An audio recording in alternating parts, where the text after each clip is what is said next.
Secret social research ईमानदारी से work करने के लिए नेशनल इंटरनेशनल अदालत में काम करने के लिए अभी थोड़ी देर पहले मैंने बताया था कि इन्होंने जो है न केवल भारत के विभिन्न कोने में जाकर एससी की आवाज उठाई है, जातिगत उत्पीड़न की बात उठाई है, बल्कि उस इश्यू को अमेरिका में जाकर उठाया, उस इश्यू को टोरंटो में जाकर उठाया और उस इश्यू को जो है यूएनओ जो विश्व सरकार है उसके बीच के अंदर उठाया। मैं चाहूंगा जोरदार तालियों से आप सरकार को स्वागत करें।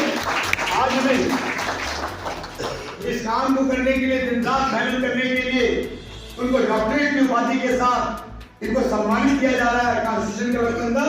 ये हमारे लिए बहुत सम्मान की बात है, इसलिए भी जोरदार तालियों से स्वागत करें। मैं माननीय चेयरमैन साहब से निवेदन करना चाहूंगा कि हमारे ऐसे साथी कार्यकर्ता जो दिन रात मेहनत करते हैं इनको डॉक्टरेट की उपाधि से सम्मान किया है। मैं चाहूंगा चेयरमैन साहब को उनका स्वागत करके इनको बधाई देना चाहिए, आशीर्वाद दे आगे से और आगे काम करें। और ये आज के बाद प्रोग्राम जैसे डॉक्टर प्रोग्राम वगैरह है, डॉक्टर के भी चोरी हो जाएंगे। एक बार बहुत जोरदार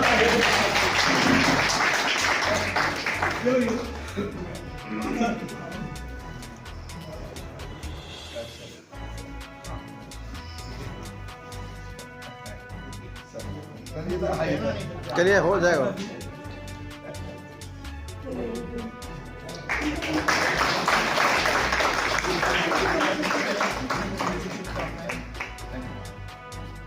बहुत बहुत बधाई सर। हमारी पूरी डिफेंस की टीम आपकी इस उपलब्धि पे आपको लाख लाख बधाई देती है और आने वाले समय में हमारी फेडरेशन आपका और भी अलग स्वागत करता है। Thank you. जय भीम, जय भीम, जय भीम। बाबा साहब अम्बेडकर अमर हैं। हाथ उठा के बोलोगे तो आवाज दूर तक जाएगी, ये रिकॉर्ड होगी, दुनिया देखेगी। बाबा साहब अम्बेडकर अमर हैं। बाबा साहब अम्बेडकर अमर हैं। भारत का संविधान जिंदाबाद, भारत का संविधान जिंदाबाद, डिफेंस फेडरेशन जिंदाबाद, जय जय जय जय जय भीम। धन्यवाद।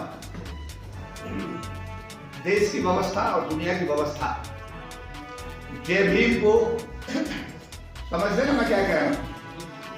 और जय भीम किसी के लिए जरूरी हो या ना हो, बट हमारे समाज के लिए तो बहुत जरूरी है। ये बात सही है। आदरणीय किशोर मकवाना जी हमारे समाज के प्रथम नागरिक, संवैधानिक प्रमुख, अनुसूचित जाति आयोग के राष्ट्रीय चेयरमैन, हमारे बड़े भाई नीतराम ठगेला जी, क्योंकि ठगेला जी का मेरा साथ, चेयरमैन साहब हमारा 40 साल का साथ।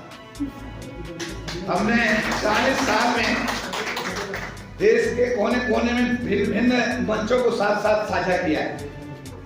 और एक मंच ऐसा था सर, जब जयनारायण प्रसाद निषाद भारत सरकार के गैर परंपरागत ऊर्जा राज्य मंत्री थे, तो महाबलेश्वर हॉल में कार्यक्रम हो रहा था हमारे ही समाज का।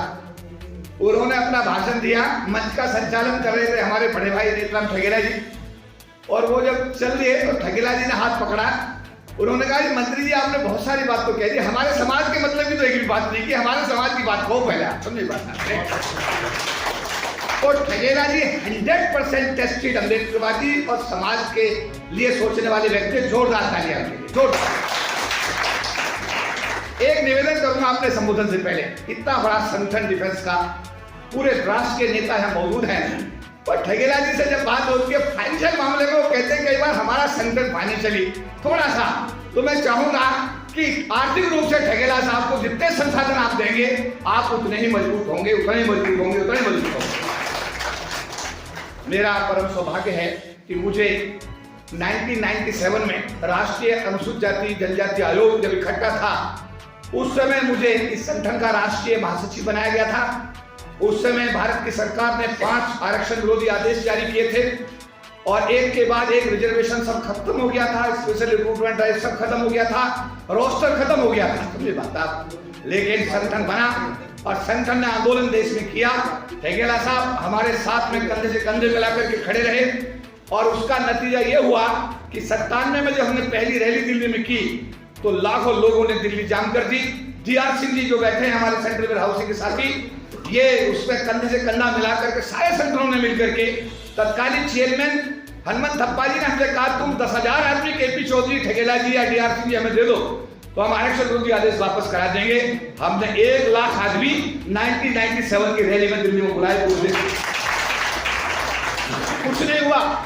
98 में फिर हमने ये संख्या बढ़ाई और संख्या बढ़कर 2-2.5 लाख हो गई। पूरी दिल्ली जाम हुई, रामला मैदान से लेकर के पार्लियामेंट स्ट्रीट तक पूरा दिल्ली जाम हो गया। 98 में भी एक लाइन अखबार में नहीं आई, टेलीविजन पे नहीं आई। 99 में जब रैली की और संख्या बढ़ी और 3 दिन संसद बंद रहा भारत का, 3 दिन संसद बंद रहा पार्लियामेंट, 3 दिन। उसके बाद तत्कालीन प्रधानमंत्री माननीय अटल बिहारी वाजपेयी साहब ने संविधान में 3 संशोधन किए, 81, 82, 85, और तब जाकर के आप सब लोग, हम सब लोग मिलकर के अपने समाज के आरक्षण को बचाने में कामयाब रहे। और उसमें जिन लोगों ने आहुति डाली तो 3 आदमी तो व्यवहारिक रूप से यहाँ खड़े हैं, एक DR सिंह जी खड़े हो जाए, एक ठगेला साहब हो जाए और एक मैं आपके सामने बोल रहा हूँ। चेयरमैन 97 से चेयरमैन बदल गए, इसके लिए हम लोग सस्पेंड भी हुए, जेल भी गए। सुनिए मेरी बात, पूरे प्रसाद हमें जितने भारत की व्यवस्था मिल सकते हैं सारे हम लोगों ने झेले। 97 से लेकर अब तक पहले चेयरमैन थे उदित राज, उसके बाद आए रेलवे के अपने सोमनाथ हंस, उसके बाद आए CPWD के इंजीनियर BS भारती, फिर DC कपिल विद्युत फेडरेशन के, उसके बाद फिर इंजीनियर BS भारती, उसके बाद अशोक इंडियन रेलवे, उसके बाद फिर BS भारती, उसके बाद उनकी डेथ के बाद अब इंजीनियर राजेंद्र प्रसाद इस महासंघ के चेयरमैन हैं। पर मेरा सौभाग्य देखिएगा, जिस दिन से आप सबने मुझे इस महासंघ का सेक्रेटरी जनरल बनाया 97 से, मुझे आज तक समाज ने जिम्मेदारी दे रखी है और आपके सहयोग से मैं इसे निभाने की हर संभव कोशिश कर रहा हूँ। कल में उत्तर प्रदेश में था, गोरखपुर में बड़ा कार्यक्रम था। अब मैसेज भी जाता है जब लोग इकट्ठे होते हैं, समाज की चर्चा होती है। अभी मैं टोरंटो में पिछले दिनों ये जाति मुक्त विश्व सम्मेलन में बुलाया गया, वहां जो अभिव्यक्ति की भारत की तरफ से, वो अभिव्यक्ति मुझे बताते बड़ी खुशी है कि संयुक्त राष्ट्र संघ ने उसको अपनी रिपोर्ट में छापा है। यानी जो आपकी समस्याएं, भारत की समस्याएं टोरंटो में रखी गई पूरे विश्व के सामने, उनको संयुक्त राष्ट्र संघ ने माना और मान करके उसे अपनी रिपोर्ट में छापा। साथियों, भाषण तो बहुत लंबा हो जाएगा। एक समय था जब देश में राष्ट्रीयकरण का दौर था। देश की तत्कालीन प्रधानमंत्री इंदिरा गांधी ने देश का राष्ट्रीयकरण किया था, रिजर्वेशन लागू किया था, घर घर में रोशनी के रूप में नौकरी गई थी और उस नौकरी के माध्यम से मैं भी आपके सामने आज खड़ा होकर बात कर रहा हूं। 40 लाख लोग तत्कालीन सरकार की सरकारीकरण, नेशनलाइजेशन की नीति से, रिजर्वेशन की नीति से गरीबी की रेखा से ऊपर आने में कामयाब हुए। ये बात सही गलत? फिर उनका बेटा प्रधानमंत्री बना, पूरे देश में उसने स्पेशल रिक्रूटमेंट ड्राइव चलाए। 15 लाख लोग तत्कालीन प्रधानमंत्री की स्पेशल रिक्रूटमेंट ड्राइव की वजह से सरकार की नौकरी पाने में कामयाब। आज 40 लाख लोगों में 32 लाख लोग सरकार की नौकरी से बाहर हैं। 8 लाख शेष बचे हैं, जिनमें मैं और आप भी हैं। मैं तो खैर चलो VRS ले लिया। एक पार्टी का मैं राष्ट्रीय महासचिव भी हूं, मेरी पार्टी का जो अध्यक्ष है भारत सरकार में, इसकी डेवलपमेंट और एजुकेशन का मिनिस्टर है जयंत चौधरी। मैं उस पार्टी का राष्ट्रीय महासचिव भी हूं, महासंघ का राष्ट्रीय महासचिव भी हूं, बाबा साहब अम्बेडकर द्वारा बनाए गए समता सैनिक दल का राष्ट्र मुख्य प्रवक्ता भी हूं और ये global alliance for caste free world का मैं इंटरनेशनल वाइस चेयरमैन हूं। इतनी सारी जिम्मेदारी बाबा साहब ने मुझे दे रखी है। और सबसे बड़ी बात, मैं इस समाज का एक छोटा सा कार्यकर्ता। साथियों, दर्द बहुत ज्यादा है, दिक्कतें बहुत ज्यादा हैं। संवैधानिक संस्थाएं जो बनाई गई हैं, हमारे चेयरमैन साहब बैठे हैं, बहुत ही ईमानदारी से, बहुत ही कर्मठता से, वन वे ट्रैफिक के व्यक्ति हैं, बिल्कुल सीधी बात, जितना इनसे बन पड़ता है उससे ज्यादा काम करने की कोशिश करते हैं। रिकमेंडेशन भी जाती हैं, पर रिकमेंडेशन जब मानी नहीं जाती हैं तो हमारे लोगों को बड़ा दर्द और परेशानी होती है, क्योंकि DOPT ने ऑर्डर इशू कर रखा है, the recommendations of the national commission are not mandatory. The recommendations of the national commission are not mandatory. Mandatory का मतलब बाध्यता नहीं है, और उसके चलते और जब बात नहीं मानी जाती है तो बड़े दर्द और बड़ी परेशानी होती है। ये बात सही गलत? आज सरकार ने जो निजीकरण का दौर चल रहा है, आप मानते हैं आज देश में निजीकरण का दौर है? अरे बात सही है गलत है? निजीकरण का दौर है। समाज 4-5 हिस्सों में बट गया। एक जिन्होंने IAS IPS बने उन्होंने अपने बच्चे विदेश में सेटल कर दिए, जो मध्यम में रह गए उनका बच्चे सरकार की नौकरी में सेटल्ड हैं, और एक है वर्ग ऐसा गांव का जो रिजर्वेशन जहां से हम निकल कर आए थे वो सेटअप चौका क्यों है उसमें कोई सुधार नहीं है। बात सही, हाथ उठा के बताओ, ये बात सही है? जिस गांव से हम निकल के आए हैं उनके सेटअप में कोई सुधार है? एक और देखी मैंने बात, जो लोग कामयाब हो गए उनका तो बेटा जनरल कैटेगरी की लड़की उसके घर में है या उनकी बेटी जनरल कैटेगरी की लड़के के घर में, ये बात सही गलत है? ये भी इंटरचेंज हुआ है, हमने बात है। और वहां जब हम देखते हैं कि ठगेला जैसे लोग, केपी चौधरी जैसे लोग जब समाज की आवाज को उठाने की कोशिश करते हैं तो उस स्थिति में जो नई जनरेशन है वो नई जनरेशन दूर दूर तक दिखाई नहीं देती। ये बात सही है?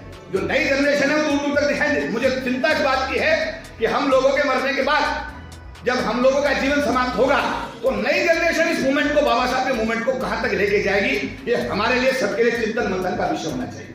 ये बात सही है?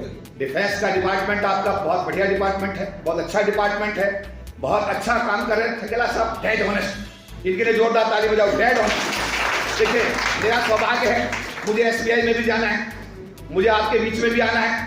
कल मैं वहां गोरखपुर में था, LIC के कार्यक्रम में था, उससे पहले मैं भुवनेश्वर में था, उससे पहले मैं PNB के कार्यक्रम में था, कभी मैं कैनरा बैंक के कार्यक्रम में जाता हूं, कभी CPWD के, पूरे देश के किसी न किसी कोने में। और इवन मुझे संयुक्त राष्ट्र संघ को 2 बार संबोधित करने का सौभाग्य मिला, एक बार ब्रिटिश पार्लियामेंट को संबोधित करने का सौभाग्य मिला, एक बार कनाडा पार्लियामेंट में चीफ गेस्ट के रूप में मुझे बुलाया गया। पूरी दुनिया के कोने कोने में मुझे मौका, आज जैसा अभी ठगेला जी ने बताया कि एक विश्वविद्यालय है, उसने पता नहीं कहां से मेरा नाम ढूंढा और उन्होंने कहा कि इस आदमी की सर्विसेज को ध्यान में रख करके इस आदमी को डॉक्टरेट की उपाधि से सम्मानित किया जाए। तो अभी 2:30 बजे जो कॉन्स्टिट्यूशन क्लब है हमारा रफी मार्ग पर, उसमें कार्यक्रम में आज एक डिग्री हमें दी जा रही, जो भी उपाधि दी जा रही है, और इसके लिए मैं बाबा साहब अम्बेडकर को कोटि कोटि नतमस्तक होता। अब सवाल ये कि समाज बैठे, समाज की समस्या का चर्चा ना हो, बिल्ली के गले में घंटी बांधेगा कौन? ये समस्या समाज के, इनको उठाएगा कौन? अभी हमने 30 नवंबर को, शायद आप में से कुछ लोग आए होंगे, 30 नवंबर को हमने इजाजत की भारत सरकार, और हमने इंडिया के जो कि माइलस्टोन है भारत का, क्या है माइलस्टोन है, वहां पर हमने हजारों लोगों को इकट्ठा किया, सबके गले में जैसे आज ये पंछी के पटके हैं, हाथ में पंछी का झंडा संविधान लेकर के आगे बनते भिक्खू संघ, वकीलों की एक टोली और उसके साथ 70 सेंटर जो बाबा साहब ने बनाया उसकी एक टोली लेकर के हम लोग जब इंडिया गेट से चले तो वो देखने वाला नजारा था, क्योंकि वो पूरी दुनिया ने देखा सोशल मीडिया के माध्यम से। और उसके बाद में जब हजारों लोग संविधान यात्रा के रूप में आप चले और विज्ञान भवन पहुंचे, और विज्ञान भवन में पहुंच करके हमने 2-3-4 जो समाज की समस्याएं थी 15 सूत्री मांग प्रधानमंत्री जी को दिया। जो भारतीय जनता पार्टी के सांसद थे रामदेव सिंह बुदूड़ी साउथ दिल्ली से, हमने उनसे कहा कि आप अक्षरधाम बना रहे हो, आप अपने बड़े बड़े राम मंदिर बना रहे हो, हमारे संत गुरु रविदास जी की 20 एकड़ लैंड जो तुगलकाबाद में थी वो आपने हमसे छीन ली, और छीन करके आपने 500 मीटर का टुकड़ा हमको दे दिया। अरे भाई धर्म के नाम पर कम से कम कुछ न्याय करो। तब MP साहब ने कहा कि मैं साउथ दिल्ली का सांसद हूं, मैं हाउस को आश्वस्त करता हूं, ये मेरी जिम्मेदारी है क्योंकि मेरी लोकसभा का मामला है, और मैं BJP का सांसद हूं। मैं कहना चाहता हूं समाज के जो 2-2.5 हजार डेलीगेट पूरे कंट्री से आए हैं, पूरी दुनिया के कोने कोने से आए हैं, मैं आपको आश्वस्त करता हूं कि मैं ये जमीन तुगलकाबाद जो हमारा रविदास मंदिर की वापस आपके तुगलक संत गुरु रविदास टेम्पल को वापस दिलाऊंगा। और कैसे, जैसे हॉल लिया, हॉल के लिए पैसा दिया गया, ये हॉल पैसे दिए, इस हॉल को देने में भी दिक्कत आए, परेशानी आए, तो ये बड़े दुख की बात है। विज्ञान भवन खाली था, 23 तारीख को नहीं था, हमारा प्रोग्राम 23 तारीख को था, खाली नहीं था, प्रधानमंत्री कार्यक्रम के नहीं मिला, हमने 30 तारीख को आगे किया खाली होने की वजह से। और उसके बाद में 30 तारीख को भी जो हमारे मंत्री जी हैं जिनके बारे में बाबा साहब के विषय में उन्होंने कहा कि उन्होंने संविधान नहीं बनाया, जो मुख्यमंत्री भी रहे मनोहर लाल खट्टर जी हरियाणा के, उन्होंने हॉल नहीं दिया। उसके बाद में हमने भारत सरकार के केंद्रीय मंत्री चिराग पासवान से, मेरे सामने उन्होंने खट्टर जी से बात की कि भाई हॉल खाली है, दे क्यों दीजिए आप, मैं भी आऊंगा प्रोग्राम में। उसके बाद भी हॉल नहीं दिया गया, बहुत सारे प्रयास किए, 30 तारीख के प्रोग्राम को 27 तारीख की रात को हॉल दिया गया। आप समझ सकते हैं कि देश के कोने कोने से डेलीगेट्स आ रहे हैं और उनके लिए खाली हॉल भी ना देना, और वही बाबा साहब के संविधान दिवस के लिए, ये मेरे को लगता है कि एक अपने आप में बड़ी चिंता की और बड़ी चिंता की बात। साथियों मेरा ये कहना था आप लोगों से कि आप लोग बहुत जिम्मेदार साथी हैं। आपके ऊपर, हमारे ऊपर, सबके बाबा साहब के मिशन का बहुत बड़ा जिम्मेदारी है। मैं आपको, क्योंकि जब आए हैं तो आपको मैं कुछ बातें अगर ना हो तो बात का, इस मीटिंग का पूरे देश के कोने कोने से आप लोग आए हो। भारत की व्यवस्था पर जो रिपोर्ट यूएनओ में छप रही है, क्या आप उसको रिपोर्ट को सुनना चाहोगे? हाथ उठा के बताओ, सुनना चाहोगे? ठीक है, धन्यवाद। केपी चौधरी, राष्ट्रीय प्रधान महासचिव महासंघ द्वारा ब्रैम्पटन कनाडा में दिनांक 25-27 मई 2025 को आयोजित जाति मुक्त विश्व सम्मेलन 2025 में प्रस्तुत रिपोर्ट के अनुसार जय भीम, नमो बुद्धाय, बाबा साहब अम्बेडकर अमर हैं, भगवान बुद्ध की दया हो, करुणा हो। कनाडा की इस ऐतिहासिक धरती ब्रैम्पटन से Sahyatra international alliance for social justice के तत्वाधान में आज कैनेडियन कन्वेंशन सेंटर में आयोजित जाति मुक्त विश्व सम्मेलन 2025 में उपस्थित दुनिया के कोने कोने से आए समाज के सभी प्रबुद्ध भाई और बहनों को जय भीम, नमो बुद्धाय। आज के महत्वपूर्ण जाति मुक्त विश्व सम्मेलन 2025 में भाग लेने का जो मुझे सौभाग्य प्राप्त हुआ है, उसके लिए मैं Sahyatra international alliance for social justice के पदाधिकारियों का हृदय से आभार एवं धन्यवाद व्यक्त करता हूँ। मैं केपी चौधरी बोल रहा हूँ। आया हूँ एक ऐसे देश से जो हरा भरा है जातिवाद से, जिसके गोदाम भरे जातिवाद से, जिसकी हवा में जातिवाद, जिसके संस्थानों में जातिवाद, जातिवाद की इससे मुक्ति के लिए तथा भारत के शोषितों के भविष्य को संवारने के लिए आज मैं आपके बीच आया। जाति है कि जाति नहीं, जाति है कि जाति ही नहीं, जाति क्यों छूटे और कैसे छूटे, क्योंकि सवाल हिंदू से है और वह जाति क्यों छोड़े। हिंदू जाति इसलिए नहीं छोड़ सकता कि उसे जाति का सीधा सीधा लाभ मिलता है, उसके जीवन में जाति एक उपहार की तरह है जो उसे जीवन भर लाभ देती है। ऐसे में जातिवादी हिंदू से उम्मीद करना कि वह जाति छोड़ करके मिटाने में दलितों का सहयोग करेगा, अत्यंत ही मूर्खतापूर्ण उम्मीद है। हाँ, जाति की तख्ती गले में डालकर जातिवाद के खिलाफ बड़ी बड़ी संगोष्ठियों में भाग लेता रहेगा, लेकिन जाति कभी छोड़ेगा नहीं, मरते दम तक। धर्म एक आस्था का विषय, लेकिन भारत में इसका प्रयोग धंधे के रूप में किया जाता है और जातिवाद उसका लाभांश और धंधे का लाभांश कोई नहीं छोड़ता। अब सवाल यह कि जाति कैसे छूटे। दलितों ने जाति का छुटकारा पाने के लिए अनेक उपाय किए, उनमें सबसे प्रमुख है धर्म परिवर्तन। लेकिन यह भी सच्चाई है कि भारत में धर्म परिवर्तन तो कर सकते लेकिन जाति परिवर्तन नहीं कर सकते, कारण भारत के मूल में जाति है। यहाँ बहुत से धर्म विभिन्न सोच के साथ पनपे, बाहर से आए, सबसे नवीन धर्म सिख धर्म, इस्लाम इत्यादि, लेकिन कोई भी जातिवाद से अपने आप को मुक्त नहीं रख सका। आर्थिक भ्रष्टाचार से ज्यादा खतरनाक सामाजिक भ्रष्टाचार है। आर्थिक भ्रष्टाचार आदमी की जेब पर प्रहार करता है, जबकि सामाजिक भ्रष्टाचार आदमी के मन और मस्तिष्क पर प्रभाव करता है। भारत जातिगत व्यवस्था की दुनिया की सबसे बड़ी प्रयोगशाला है, जिसमें जातिगत भेदभाव को सुनिश्चित तरीके से स्थापित किया गया है। भारत एक हिंदू बाहुल्य देश है तथा जातिगत व्यवस्था हिंदू धर्म की एक कड़वी सच्चाई है। इसलिए भारत जातिवाद का एकमात्र निजात देश है। दुनिया में अगर कहीं भी जाति पहुंची तो भारत को आप इसका उत्पादक के रूप में देख सकते हैं। भारत को जाति मुक्त किए बिना विश्व को जाति मुक्त किया जाना असंभव है, अकाल्पनिक है। भारत का हिंदू श्रवण समाज का जो भी व्यक्ति दुनिया के जिस कोने में गया, वह भारत से जातिवाद को गोरों में भर कर ले गया और उसने अपनी पूरी क्षमता से जातिवाद अंतर्राष्ट्रीय स्तर फैलाने का हरसंभव प्रयास किया।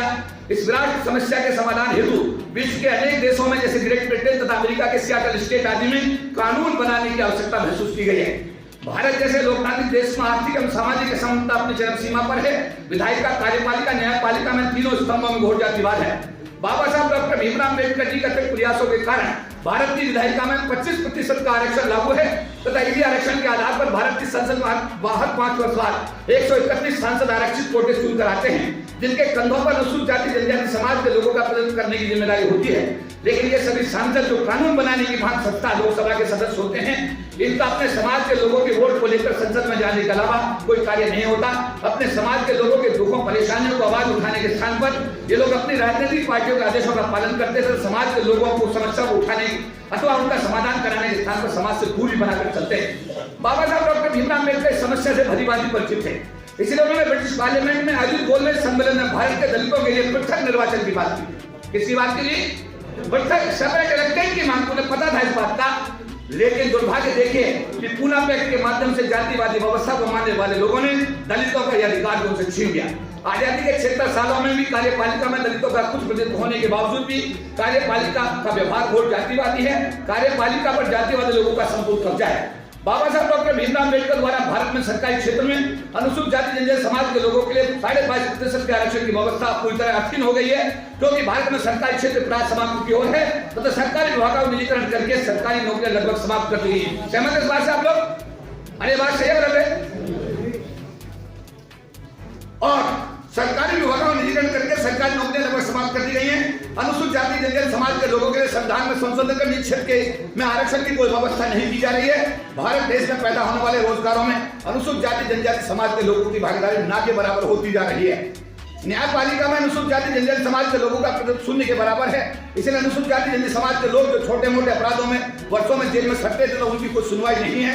तो भारत की जेलें अनुसूचित जाति जनजाति समाज के लोगों से आज पूरे देश में भरी पड़ी है। अनुसूचित जाति जनजाति अत्याचार निवारण अधिनियम के तहत अनुसूचित जाति जनजाति समाज के लोगों के साथ अत्याचार करने वाले सामान्य जाति के लोगों के विरुद्ध जो मुकदमे दर्ज किए जाते हैं न्यायपालिका व्याप्त इस जातिगत भ्रष्टाचार के चलते इनमें अधिकतर लोग बिना सजा के छूट जाते हैं। जातिगत भेदभाव का जीता जागता उदाहरण भारत के उच्चतम न्यायालय के मुख्य न्यायाधीश जस्टिस बी.आर. गवई के हाल ही में गृह राज्य महाराष्ट्र के दौरे के दौरान उनको प्रोटोकॉल भी उपलब्ध न कराने के रूप में देखा जा सकता है। बात समझ में आई है? अरे चीफ जस्टिस को प्रोटोकॉल नहीं दिया गया, बात सही है? और मुख्य न्यायाधीश ने इसे स्वीकार किया कि यह मुद्दा प्रोटोकॉल तक सीमित नहीं बल्कि यह जातिगत भेदभाव और सामंतवाद है। इसके साथ साथ जातिगत भेदभाव की जीती जागती मिसाल मध्य प्रदेश हाईकोर्ट ग्वालियर खंडपीठ में घटित हुई परम पूज्य डॉक्टर भीमराव अम्बेडकर जी की प्रतिमा को न लगने देने के रूप में देखी जा सकती है। मध्य प्रदेश उच्च न्यायालय के मुख्य न्यायाधीश जस्टिस सुरेश के साहब जो दलित समाज से आते हैं के आदेश के बावजूद मध्य प्रदेश हाईकोर्ट ग्वालियर खंडपीठ परिसर में बाबा साहब डॉक्टर भीमराव अम्बेडकर जी की प्रतिमा नहीं लग सकी और प्रतिमा को वापस करा दिया गया। ये बात सही है? हाथ उठा के बताओ, सही है? सही है ना? ऐसा हुआ। भारत की राष्ट्रपति श्रीमती द्रौपदी मुर्मू अनुसूचित जनजाति समाज से दलित समाज से आती हैं। भारत के कानून मंत्री अर्जुन राम मेघवाल अनुसूचित जाति दलित समाज से आते हैं। भारत के संसदीय कार्य मंत्री किरण रिजिजू बुद्धिस्ट हैं जो अनुसूचित जनजाति दलित समाज से आते हैं। भारत के सर्वोच्च न्यायालय के मुख्य न्यायाधीश जस्टिस बी.आर. गवई अनुसूचित जाति दलित समाज से आते हैं। ये उस समय की रिपोर्ट है जब वो चीफ जस्टिस थे, ये सब की रिपोर्ट है। इसके बावजूद भी भारत के संविधान निर्माता डॉक्टर भीमराव अम्बेडकर की प्रतिमा का न्याय के मंदिर अर्थात मध्य प्रदेश हाईकोर्ट ग्वालियर खंडपीठ परिसर में न लगने देना जातिगत विद्वेष की पराकाष्ठा है। हाथ उठा के बताओ, सही है? भारत में अनुसूचित जाति जनजाति दलित समाज के लोगों के साथ अत्याचार अन्याय चरम सीमा पर है।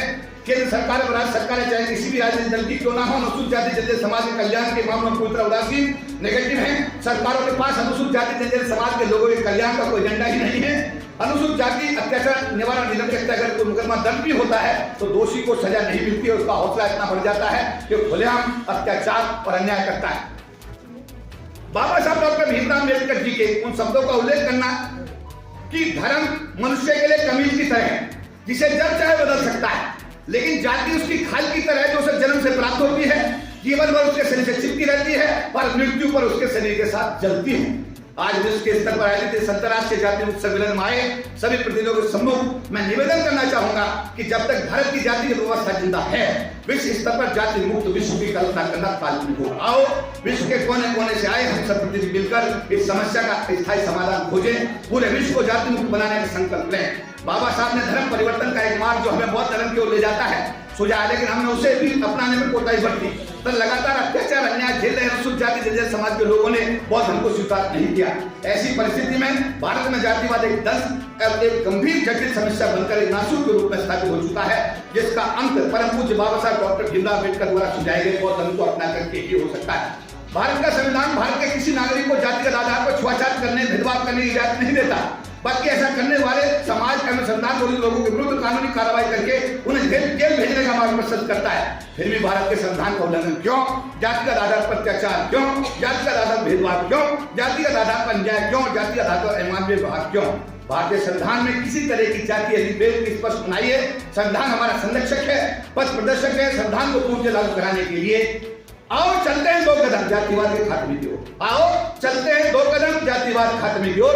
भारत में अनुसूचित जाति जनजाति समाज के हक में बनाए गए संविधानों को प्रावधानों को लागू कराने की ओर। यह संबोधन था हमारा टोरेंटो का, जिसको अब ये दर्द है भाई निजी क्षेत्र आप ला रहे हो, चलो ले आओ जी, दुनिया में निजीकरण हो रहा है, पर निजी क्षेत्र में आरक्षण की बात तो कर लो।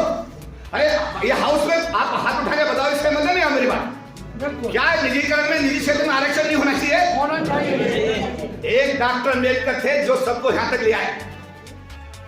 हम इतने सारे डॉक्टर अम्बेडकर के फॉलोअर अपनी आवाज को उठा ही सकते हैं यार, नहीं उठा सकते?